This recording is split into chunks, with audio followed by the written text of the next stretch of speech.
It's always interesting to see a chapter from a book expanded, filled in, and fully explored. There are some things about the way this particular expansion handled things that I'm not a fan of, but I appreciate the attempt at least.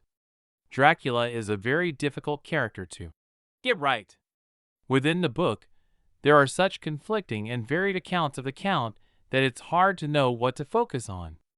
The whole time that Jonathan Harker is trapped at Castle Dracula, he's an elderly gentleman, polite and calm and reserved, and projects himself as only concerned for the well-being of his guest.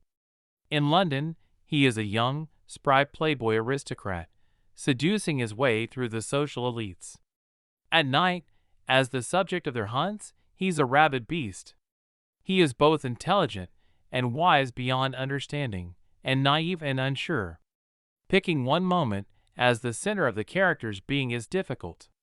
This story focuses on the trip from Romania to England. Dracula is presented as an uncontrollable monster that initially intended to remain secure. When a box of his earth is broken, it frees him. Once free, he's unable to resist his base instincts to consume the crew. While this is definitely an interesting take on the events, it's not the impression that I got from the book. In the book, it definitely feels like Dracula has counted the crew, considered the time of the trip, and rationed his stores to last until he could land on the English shore. Another element of the book that I've never seen captured on screen is the idea that Dracula is a child vampire. Not in the sense that he's particularly new, but especially in the sense that he's still learning his limitations and powers. One of my favorite scenes in the book is when Dracula learns that he's able to move his boxes of earth on his own. He had 50 boxes to move, and hired a small crew to move the first 9. Somewhere along the process, he tried lifting one side and discovered that he could. Then Helsing explains it like this. Do you not see how, of late, this monster has been creeping into knowledge experimentally? How he has been making use of the zoophagus patient to effect his entry into friend John's home?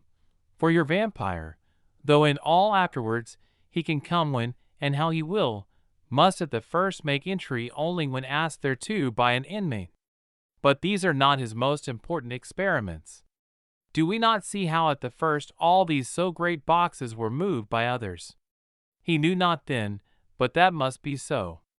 But all the time that so great child brain of his was growing, and he began to consider whether he might not himself move the box. So he began to help, and then, when he found that this be all right, he tried to move them all alone.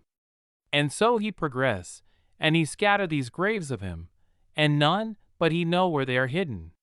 He may have intend to bury them deep in the ground, so that he only use them in the night, or at such time as he can change his form, they do him equal well, and none may know these are his hiding place. I've always imagined Dracula hiring the first helper, then calling 2 people just laying around to help him. Then when one of them tripped, he reached out to steady the box out of instinct, and was surprised when it actually worked.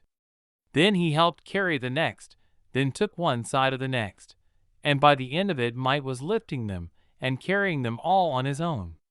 A series of questions come to mind.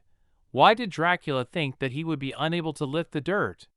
Why didn't it ever occur to him to try lifting a box in Romania? Is there some sense in which he really couldn't lift the boxes?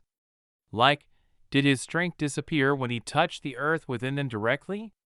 And at what point did he learn about his other powers? I think it would have been an interesting movie if we had seen Dracula start the voyage unsure about how it would conclude.